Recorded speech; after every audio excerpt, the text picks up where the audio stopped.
All right, what's going on, guys? My name's Leo and I am your Southern California realtor.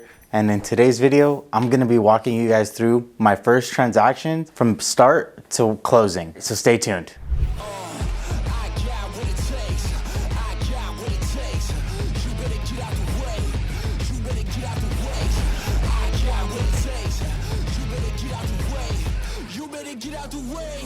All right, so before we get started, go ahead and hit the subscribe button as well as turn on the little bell notification so you're always notified when I release a new video. And since you're already there, go ahead and smash the like button.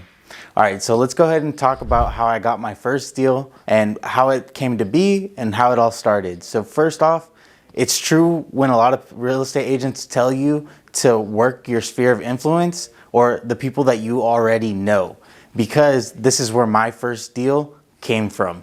And it was with working with my sister who had an investment property out in San Diego.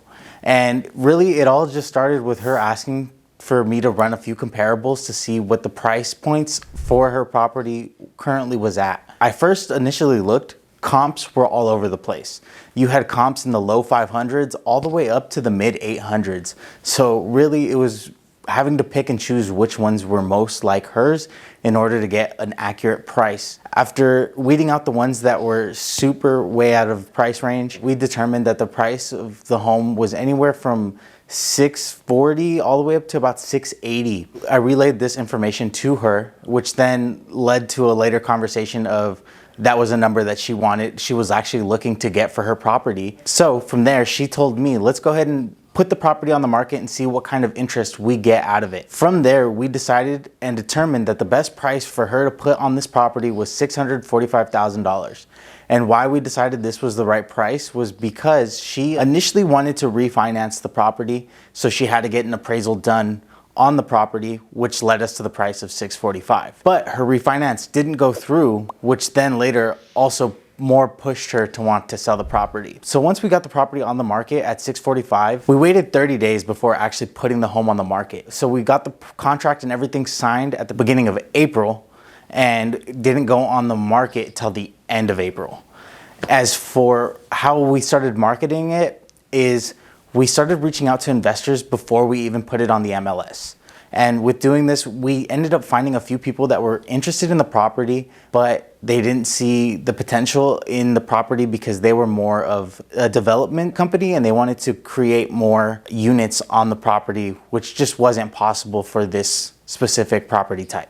So with pre-marketing it, we realized that we were going to get a good amount of traffic on the property. And once it became live on the MLS, we were able to start doing showings, which were kind of tricky with this property because we had to work around the tenants, as well as we were only limited to pretty much the weekends when I can be out in San Diego for the property showings. So we only had one day of showings the first weekend that we went live.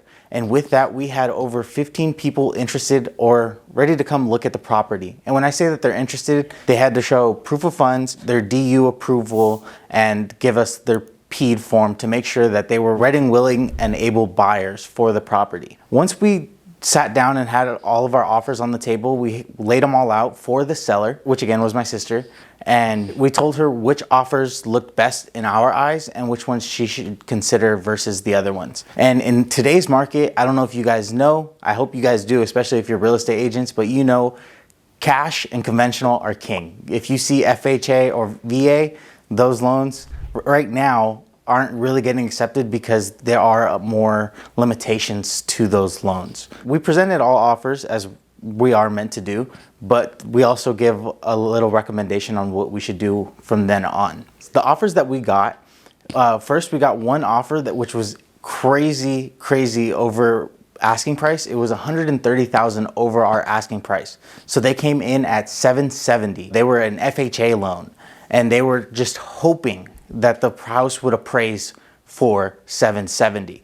And since us knowing that the house only appraised for $645,000 back in January, we weren't very confident in the route that this person was going, especially the fact that they were FHA and didn't really have the proof of funds in order to support the $130,000 over the asking price. There were two more offers that were identical and they were $655,000 each.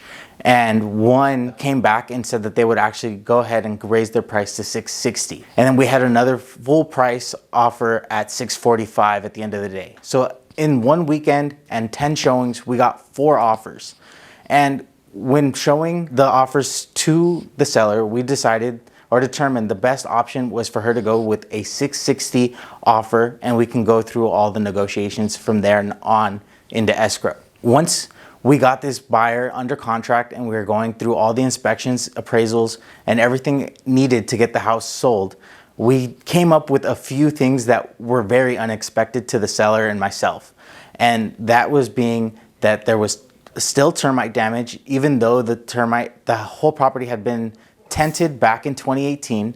There was new termite damage, as well as there was foundation crumbling, which we didn't find out till a little bit later. But this made the property pretty much not as appealing to the buyer that first put in the offer, because they were buying it for them to live in one of the units and rent out the others. And they didn't want to deal with too much problems, as well as they were just asking for way too much in concessions, because they wanted us to fix the termite damage and on top of that, give them a credit. And at the end of the day, the seller didn't want to fix everything and not get anything in return. And that was pretty much eating at their profits. So at the end of the day, the first buyer that we got ended up canceling, and we had to go through the whole process again, which honestly wasn't too bad, because once they canceled, we went back on the market, and by the weekend we already had about 8 more showings, and by the end of the weekend we had 3 more offers. So in total we had about 7 offers on this house. But with these offers, the second round of offers, we got really good offers. We got one at $670, one at $680, and one at $650. So with these offers, we then came back and determined that 2 out of the 3 were the best, just because again, they were conventional and not FHA. The one that was at $680 was unfortunately FHA, and we decided, because of what we know what was wrong with the property, meaning the termite, because we still weren't 100% sure about the foundation or didn't have any knowledge of it. So we went with the conventional loan, so that way if anything else did come up, they would not need to be fixed before we sold the property. So now that we accepted the $670, we went into, again, the appraisal, inspection, contingency periods. And now, knowing what termite damage there was, we went ahead and already pre-negotiated all of that for our seller, saying that they were not going to do any termite damage work. But we still didn't know anything really about the foundation and how bad the foundation report was going to be. Once they went in through their inspection and got the foundation report back, we realized that it was a lot worse than any of us had expected. They were asking for over $80,000 in damages just in foundation. Not to mention the termite report also was another $80,000 in repairs alone. So we're looking at $160,000 in repairs. Now, when working with the seller, we had to let them know what was going on, as well as work with the buyer, because at the end of the day, this is a lot of money that they're putting into a property for it to have this many issues. They countered us and said that they wanted all the foundation damage repaired, and they would live with the rest and take care of the rest on their own. So they wanted us to reduce our price to about $580, and at the end of the day, the seller just wouldn't accept. So we countered them and came back at $625, and then from there we ended up ultimately deciding at a price of $600,000, because we thought it would be fair for the buyer as well as the seller.